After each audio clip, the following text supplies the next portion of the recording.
Hello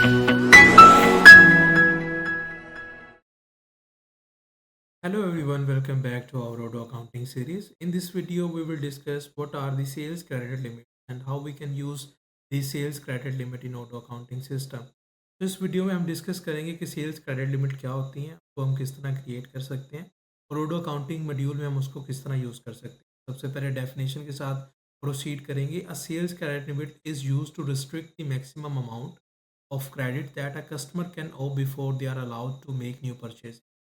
तो basically sales credit limit जो होती है वो एक किसी भी बिजनेस की कोई पॉलिसी होती है कस्टमर से रिगार्डिंग। मतलब फॉर एग्जांपल मेरे पास कस्टमर ए है और कस्टमर बी है, तो मैं कस्टमर ए और कस्टमर बी के ऊपर अपने बिजनेस की पॉलिसीज़ के अकॉर्डिंगली मैं उनके ऊपर क्रेडिट लिमिट सेट कर सकता हूँ। कि फॉर एग्जांपल मेरे जो कस्टमर ए है उसके साथ मेरे रिलेशंस जो हैं, बिजनेस रिलेशंस वो अच्छे हैं, तो मैं कहता हूँ कि वो $10,000 की प्रोडक्ट मेरे से परचेज कर सकता है। अब जो दूसरा कस्टमर है उसके साथ मेरे रिलेशन इतने अच्छे नहीं हैं, मैं कहता हूँ कि मैक्सिमम जो मैं ऐसे प्रोडक्ट सेल करूँगा वो $5,000 की मैं ऐसे प्रोडक्ट सेल करूँगा। तो ये हमारी डिफरेंट जो है क्रेडिट लिमिट्स हैं कस्टमर के अकॉर्डिंग, जो हम बिज़नेस में सेट कर देते हैं। जब भी हम उस क्रेडिट लिमिट को मीट करेंगे तो सिस्टम हमें वार्निंग देगा कि आप अपनी लिमिट को क्रॉस कर रहे हैं, काइंडली आप एक्शन लें। ये कितना जो अमाउंट है वो ड्यू है प्रीवियसली इस कस्टमर की और कितनी अभी आप सेल करने जा रहे हैं, तो टोटल कितनी ड्यू अमाउंट है उसके अकॉर्डिंग आप एक्शन लें। तो हम इसको एग्जाम्पल के साथ देखते हैं। तो मैं ओडो ईआरपी ओपन करता हूँ। ओडो ईआरपी में अकाउंटिंग मॉड्यूल को सर्च करता हूँ।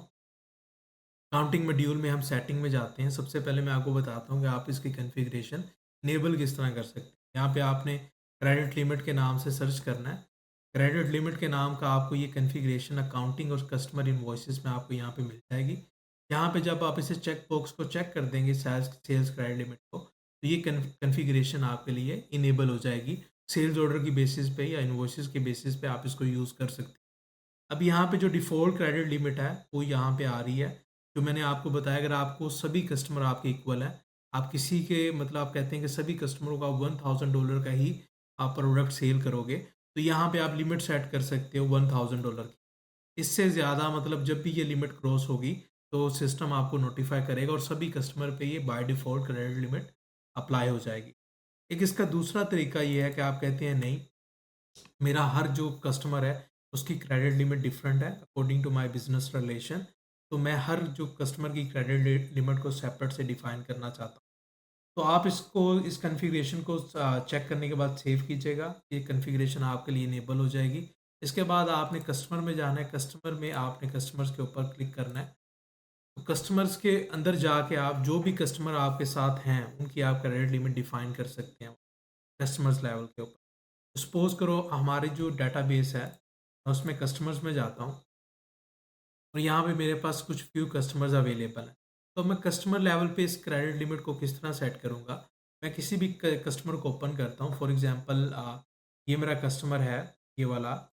मैं इसको ओपन करता हूँ और इसकी मैं जब स्क्रॉल डाउन करूँगा, तो आपको यहाँ पे अकाउंटिंग के नाम से एक टैब मिलेगा। आपने इस टैब के ऊपर क्लिक करना है अकाउंटिंग पे। स्क्रॉल डाउन करने पे आपको यहाँ पे क्रेडिट लिमिट्स की कॉन्फ़िगरेशंस जो फंक्शनैलिटी है, ऑप्शंस है वो यहाँ पे अवेलेबल हों।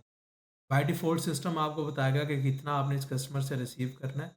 इसका डीएसओ जो है, डेज़ सेल्स आउटस्टैंडिंग जो है, वो क्या है, वो इन्फॉर्मेशन यहाँ पे होगी। और आपको पार्टनर लिमिट अगर आपने सेट करनी है, तो इस बॉक्स को चेक करने पे सिस्टम आपको एक न्यू लाइन देगा। उसमें आप इस कस्टमर की पार्ट लिमिट सेट कर सकते हैं। मैं कहता हूँ कि मैं इस कस्टमर को $1,000 की जो वर्थ की प्रोडक्ट है, उसकी मैं क्रेडिट लिमिट देता हूँ। जब भी ये लिमिट क्रॉस हो, सिस्टम मुझे नोटिफ़ाई करे।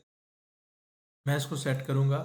सेट करने के बाद इस तरह मैं इसको सेट कर लिया। सेट करने के बाद मैं इसका हम देखते हैं एग्ज़ाम्पल के साथ कि ये किस तरह सिस्टम हमें नोट हेल्प करेगा क्रेडिट लिमिट्स जब हम एक्सीड करेंगे। मैं इनवॉइसेस में जाता हूँ, मैं एक न्यू इनवॉइस क्रिएट करता हूँ और मैं यहाँ पे वही कस्टमर जो है जिसकी हमने क्रेडिट लिमिट सेट किया उसको सेलेक्ट कर लेता हूँ। सेलेक्ट करने पे मैं उसकी एक प्रोडक्ट जो है डमी प्रोडक्ट मैं सेल करता हूँ सिंपल पेन की। मैं कहता हूँ कि ये हम इसकी 1000 प्रोडक्ट इसको सेल। अब बेसिकली 1000 जो प्रोडक्ट हैं वो $1380 की हैं। तो जैसे ही मैंने $1380 की को अचीव किया, 1000 की लिमिट को क्रॉस किया, तो यहाँ पे आप ये वार्निंग बॉक्स देख सकते हैं।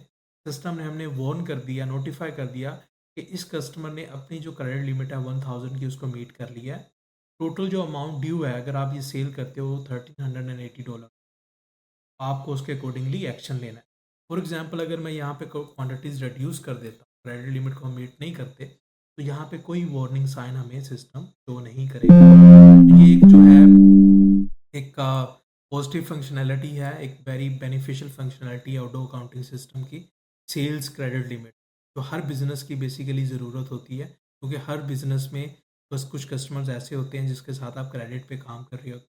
तो अगर आप मतलब सेल्स क्रेडिट लिमिट्स को कस्टमर्स के अकॉर्डिंग सेट कर लेते हो, तो आपका जो सिस्टम होगा वो आपको सेव करेगा जब भी आप उसकी लिमिट को क्रॉस करोगे, और वो हेल्प करेगा।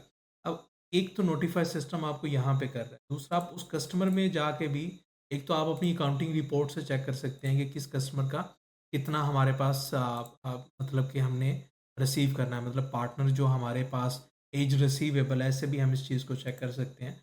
बट अगर हमने सिर्फ स्पेसिफिक कस्टमर का देखना हो, तो आप इस कॉन्टैक्ट के ऊपर क्लिक करने पे जब अकाउंटिंग में जाएंगे और आप क्रेडिट लिमिट की कन्फिग इन्फॉर्मेशन में जाएंगे, तो यहाँ पे भी आपको सिस्टम नोटिफाई कर देगा कि कितनी पेमेंट आपने इस कस्टमर से रिसीव करनी है और इसकी टोटल लिमिट कितनी है। इस जगह पे भी सिस्टम हमें वो इन्फॉर्मेशन प्रोवाइड करता है। तो ये एक बड़ा बेनिफिशियल जो है वो फीचर है ओडो अकाउंटिंग मॉड्यूल का। तो आई होप मैंने ये सेल्स क्रेडिट लिमिट्स का जो कंसेप्ट है वो क्लियर कर दिया, आप किस तरह क्रिएट कर सकते हैं और किस तरह आप अपने ओडो अकाउंटिंग सिस्टम में यूज़ कर सकते हैं।